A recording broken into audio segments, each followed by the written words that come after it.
Hi everyone, myself Ranjan Behera. I am basically Odisha, but I currently live in Pune. I did BTech in Mechanical Engineering from Simplicity Institute Technology and Engineering College, Khorda. After then, I searching a job.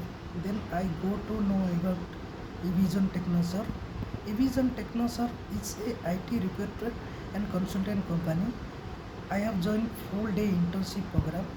In internship program, following modules covered are like Windows Server Administrator, CCNA, routing and switching, cyber security, virtualization, Microsoft 365, ITIL, etc.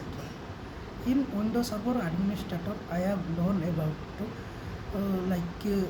domain joining process, work joining process, DSCP server, WDS server, printer management, remote management, Outlook and troubleshooting.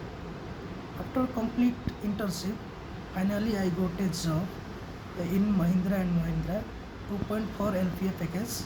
So thanks Evision for this support.